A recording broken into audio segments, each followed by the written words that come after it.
খালি safety switch হলে হবে না, যে একটা ইলেকট্রিশিয়ান মানে একজন প্র্যাকটিক্যালি অথবা থিওরিটিক্যালি নলেজেবল ইলেকট্রিশিয়ান প্রয়োজন, অথবা সার্টিফাইড, যিনি ইলেকট্রিসিটি সম্বন্ধে ভালো জানেন এবং ইলেকট্রিসিটি সম্বন্ধে এই লাইনটার সম্বন্ধে তার সম্পর্ক ধারণা থাকে, একদম ভালো ধারণা থাকে, যারা ওয়েল সার্টিফাইড।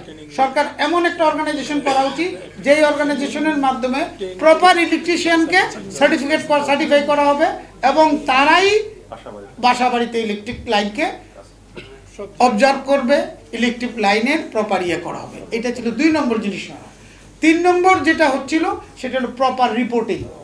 যেমন দেখেন বাংলাদেশে কয়টা রেস্টুরেন্ট পাবেন, এই রেস্টুরেন্টের কিচেনে নাম্বারিং দেওয়া আছে, এটা এ গ্রেড, বি গ্রেড, এটা সি গ্রেড। তেমনিভাবে বাংলাদেশে এখন দরকার হয়ে দাঁড়াইছে যে কোনোখানে এই ইলেকট্রিসিটি লাইন আছে, এই আছে, ওই আছে, প্রত্যেকটা বাড়ি বাড়িতে ওইটাকে একটা গ্রেডিং করা, এ গ্রেডের ইলেকট্রিক কানেকশন দেওয়া না, বি গ্রেডের দেওয়া না, সি গ্রেডের দেওয়া, তাইলে পিপল উইল বি অ্যাওয়ার। এই 3টা জিনিস নিয়ে আলোচনা হয়েছিল। তার সাথে সাথে উনি বলে ফেলছিল যে পানি মানে ইউটিলিটি প্রত্যেকটা জিনিস এরকম করা উচিত।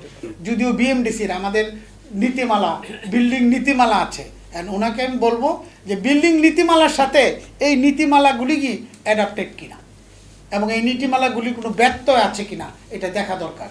এবং আমি ওনাকে অনুরোধ করব যে আমাদের বিদ্যুৎ মন্ত্রী যিনি আছেন অনেক সিনিয়র, বিদ্যুৎ প্রতিমন্ত্রী যিনি আছেন উনি ইয়াং জেনারেশনের মধ্যে, ইয়াং বলা যায় না, যেন উনি বাইরে বলতেছিল আমাদের প্রধানমন্ত্রী ইয়াং, আসলে ইয়াং না, হি হ্যাজ ক্রস 60।